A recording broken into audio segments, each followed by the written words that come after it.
I see you. I see. I bring it down like.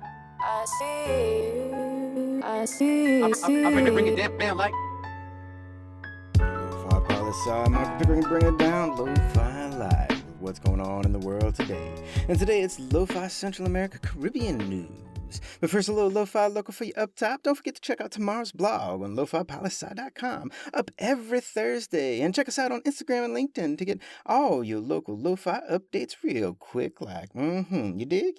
Yeah, you do. Now we go to Cuba, where Cuba and Vietnam signed a cooperation accord, which both countries, being socialist and communist, like, why not? Why not sign an accord? And in fact, they've signed many accords before. So check this, this is as posted on the Cuban government official website, because of course I went to the Cuban government website. Who doesn't? But begin quotes. Representatives from the Ideological Department of Cuba's Communist Party and the Commission of Propaganda and Education of Vietnam's Communist Party signed a cooperation accord on Tuesday aimed at strengthening bilateral relations. End quotations. And this was last Tuesday, so just last week, people. And what exactly is this accord about? Well, the press release was pretty vague because communist governments, they don't have to be explicit, but lots of countries sign things like this. Really, it's just a recommitment to reinvestment and supporting each other and doing more Communist Party exchanges with people. I mean, in many ways, this is just business as usual. Foreign policy as usual between two countries. But I find it interesting it's two communist countries on opposite sides of the planet from each other, doing business together. Interesting, is it not? Now let's head on over to Guatemala for election updates, as the presidential election results have been certified, and Bernardo Arevalo is the new president. But his political party has been suspended from existence. Yep, and we're still trying to figure out if that means his party members that were elected to the legislature will be able to take their newly won seats. But this one's definitely going to be appealed in the courts, people. We'll update you once we know for sure. And in Guatemala-related news or adjacent news, let's get over to Honduras, and really to 6 Central American countries in this one. But Honduras this summer officially stopped recognizing Taiwan as a sovereign country and choose to recognize China instead. We've talked about this when it happened during the summer. But the new news is that the Central American Parliament, just last week, voted to expel Taiwan as an observer state and put China in its place as a permanent observer. And before you ask, the Central America Parliament consists of Nicaragua, El Salvador, Honduras, Panama, the Dominican Republic, and Guatemala.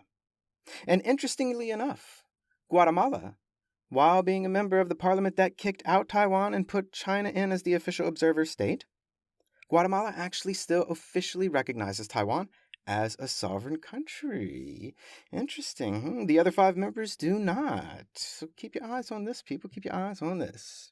Now, heading on over to Costa Rica and coffee news. Oh, I do love me some coffee. And now the presidents of the countries of Colombia and Costa Rica have signed an agreement to help increase the price and protect the quality of coffee in their countries in an effort to help local farmers in Costa Rica and Colombia. And I dig this. I like my coffee in the mornings. I like my coffee in the afternoons. And I feel like these individuals who grow coffee should get their coin for growing something that so many of us enjoy. And I'm curious to see how these two countries partner up to make this happen. I'm interested to see what policies they put in place to protect the coffee. We'll let you know for sure, people. We'll let you know. And the last piece of news to send you on your way for the day, for the week. To Jamaica we go. And depending on where you live, we assume everyone has the internet, right? That everyone has Wi-Fi and that it's just everywhere. And we so assume incorrectly. Jamaica is in the process of connecting broadband internet services to all their schools in the country. Almost 800 of them.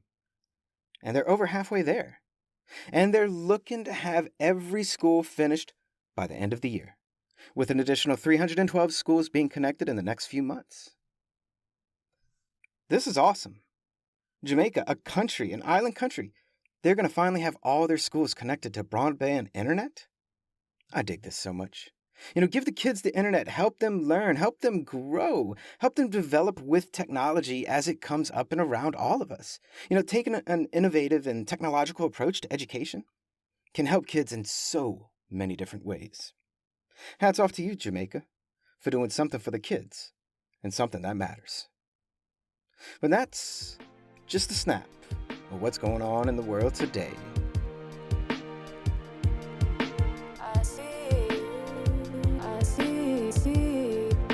I bring it down like. Lofi Poli Sci is more than just me. It's the we that we be. Pickering, signing off.